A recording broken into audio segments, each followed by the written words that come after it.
Sir scooty আবার রাস্তা রেখে আসি, চোট নাই তো? আপনি কি সবসময় এভাবে রেলগাড়ির মতো অনর্গল কথা বলেন, নাকি আজকে নার্ভাস? প্রশ্নস্থ থেকে হয়তো বলতেছি। আসিয়া টাউন সাহেবকে গামছা বা টাওয়েল টাইপ কিছু দাও। না না, এত আয়োজন করা লাগবে না। অপটিমিস্টিক বাঙালি বা ভাগ্যের ভাগ, আজকাল তো আমরা খুব সহজে কিছুতে খুশি হতে পারি না। তো বেশ সুখী মানুষ। আপনার প্রিয় বই? চলতে থাকা সব বই আমার প্রিয়, অপ্রিয় কিছু আমার তালিকায় থাকে। বই পড়তে ইচ্ছে হলে এমনটা করি, কোনো একটা বিশেষ কারণে এই বারবার আমার হাতে এসে। ইন্টারেস্টিং। যেমন ম্যাজিক আছে। ঠিক কিছু না। আমি এর পেছনে একটা রহস্য বের করেছি। কাগজের উপর কেউ একজন তিল চিত্র এঁকেছে, এরকম ম্যাজিক। হন্যতে মানে যার কোনো মৃত্যু নাই।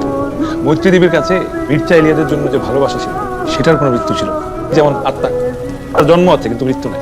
সময় বেঁচে যেত, অযথা টাকা খরচ করে সময় নষ্ট করে আমার মতো রিসেন্ট পাস করা একজন সাইকোলজিস্টের কি প্রয়োজন আছে? 2007 সালের শেষের দিকে আবাসিক কলোনির এক চিলে কোঠায় এক রুমে গাদাগাদি করে থাকি আমরা 6 বন্ধু। আমাদের ম্যানেজার বাদল, ওর দায়িত্ব ছিল মেসের সবাইকে নিয়ম কানুন মানতে বাধ্য করা। কৌশিক স্যারের কোচিং সেন্টার মানেই তখন বিরাট কিছু, সবে মাত্র মানুষ মুখে মুখে জিপিএ 5 বলতে শিখছে। আর এদিকে কৌশিক স্যারের স্টুডেন্ট মানে জিপিএ 5।